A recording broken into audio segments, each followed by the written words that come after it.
नमस्कार दोस्तों, हमारे यूट्यूब चैनल पे आपका स्वागत है। आज जो मैंने टॉपिक लिया है गुलाम वंश। जैसे कि हमने गुलाम वंश के बारे में और कुछ टॉपिक कवर कर चुके हैं, जैसा कि इल्तुतमिश और कुतुबुद्दीन ऐबक के बारे में बताया है। अगर आप नहीं देखे हैं तो जाकर वीडियो को देख सकते हैं। इसके बाद जो मैंने लिया है ये हैं रज़िया बेगम जी। आज के टॉपिक में रज़िया बेगम के बारे में जानेंगे। इनका जो कार्यकाल रहा यानी कि कब से कब शासन किए, तो 1236 से 1240 ईस्वी तक ये रही। तो ये दिल्ली की गद्दी पर बैठने वाली यानी कि प्रथम और अंतिम महिला थी। प्रथम व अंतिम महिला सुल्तान थी। और इन्हें जनता के द्वारा द्वारा रुकनुद्दीन फिरोज को हटाकर यानी कि इनको गद्दी से हटाया गया और किसे बैठाया गया? रज़िया बेगम को। रुकनुद्दीन फिरोज ये इल्तुतमिश के पुत्र थे। रज़िया बेगम जो हैं पर्दा प्रथा को त्याग कर इन्होंने पुरुषों के जैसे चोगा यानी कि काबा और कुलाह जिसे टोपी कहते हैं, इस प्रकार के वस्त्र धारण करके और खुले मुंह से दरबार में जाने लगी।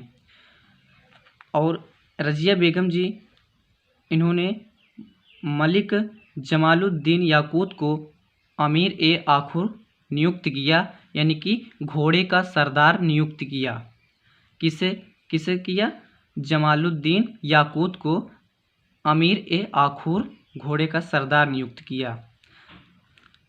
गैर तुर्की को सामंत बनाने से तुर्की अमीर जो थे विरोध करने लगे, यानी कि जो गैर तुर्की होते थे उन्हें रज़िया बेगम अपने सामंतों में नई नियुक्तियों में पद प्राप्त करने का अवसर दिया, तो तुर्की अमीर विरोध करने लगे और रज़िया बेगम को क्या किया? इन लोगों ने बंदी बना लिया। बंदी बनाने के बाद इन्हें यहाँ पर दिल्ली की गद्दी पर किसे बैठा दिया? मुइज़्ज़ुद्दीन बहराम शाह को। ये बहराम शाह कौन था? इल्तुतमिश का पुत्र था। रज़िया की शादी जो है किससे हुई थी? अल्तुनिया से। रज़िया की शादी अल्तुनिया से हुई और शादी के बाद भी इन्होंने पुनः प्रयास किया कि गद्दी हमें मिल जाए, पर क्या हुआ? असफल रही इस बात से। और रज़िया जो है इनकी हत्या यानी कि रज़िया की हत्या 13 अक्टूबर 1240 डाकुओं के द्वारा, किसके द्वारा? डाकुओं के द्वारा कैथल के पास हुई। कहाँ हुआ? कैथल के पास हुआ। और डाकुओं के द्वारा कब हुआ? 13 अक्टूबर 1240। उसके बाद मुइज़्ज़ुद्दीन बहराम शाह गद्दी पे बैठ गया, शासन किया 1240 से 1242 तक। इसे यह कहा जाता है कि यह नाम मात्र का शासक था। इस समय जो इनकी वास्तविक शक्ति थी वो चालीसा दल के पास थी, यानी कि जो सत्ता की शक्ति थी वो चालीसा या तुर्की अमीरों के पास थी। तुर्की अमीरों की शर्त क्या? तुर्की अमीरों की शर्त क्या थी? गद्दी पर बैठने के बाद वह यानी कि बहराम शाह शासन का समस्त अधिकार तुर्की अमीरों को देगा। जब तुर्की अमीर इनका सहयोग करके यानी कि बहराम शाह का सपोर्ट किया यानी कि इनको उकसाया और गद्दी पर बैठा दिया, तो तुर्की अमीरों ने यह शर्त रखी कि आप यानी कि बहराम शाह नाम मात्र का शासक होगा और सारी जो शक्ति होगी वो तुर्की अमीरों के पास होगी। इसी के काल में मंगोलों ने पहली बार दिल्ली की सल्तनत की सीमाओं में घुसकर आक्रमण किया।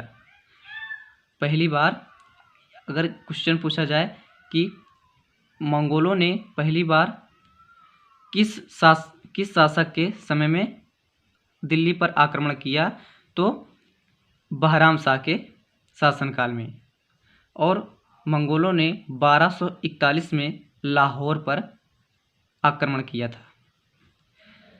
इसकी मृत्यु यानी कि बहराम शाह की जो मृत्यु हुई 13 मई 1242 में बहराम शाह की हत्या हुई। इसके बाद दिल्ली के सत्ता शासन में अलाउद्दीन मसूद शाह आया। 1242 से लेकर 1246 तक यह इसका शासनकाल रहा, और यह दुर्बल और अयोग्य शासक या व्यक्ति रहा। इसी के समय में मलिक कुतुबुद्दीन हसन को नायब का पद मिला और अबू बकर को वजीर बनने का मौका या पद मिला। बलबन के षड्यंत्र से 1246 में मसूद शाह को गद्दी से हटाया गया और मसूद शाह यानी कि अलाउद्दीन मसूद शाह को क्या किया, कैद कर लिया गया और अलाउद्दीन मसूद शाह की मृत्यु 10 जून 1946 को हुई। इसके बाद दिल्ली के शासन में जो शासक रहा वो नसीरुद्दीन महमूद रहा 1246 से 1266 तक। इसे कहा जाता है कि यह टोपी सीकर जीवन निर्वाह करता था। एक ऐसा शासक था, कैसा शासक था, जीवन जो अपना निर्वाह करता था टोपी सीकर। बलबन ने अपनी पुत्री का विवाह नसीरुद्दीन महमूद से किया। किससे? नासिरुद्दीन महमूद से अपनी पुत्री का विवाह कर दिया। किसने? बलबन ने। इसके काल में जो महत्वपूर्ण एक घटना हुई वह यह है कि बलबन द्वारा जो संपूर्ण सत्ता है उस बलबन के हाथों में थी। इसकी मृत्यु जो है यानी कि नासिरुद्दीन महमूद की मृत्यु 1266 ईस्वी में हुई। इसने बलबन को नायब का पद दिया और साथ ही उलूग खा की उपाधि प्रदान की या उपाधि दी। यहीं पे वीडियो करते हैं समाप्त। यदि आपको वीडियो पसंद आई हो तो दोस्तों को साथ शेयर कीजिए और वीडियो को लाइक कीजिए। अगली वीडियो का कीजिए इंतज़ार। तब तक के लिए नमस्कार।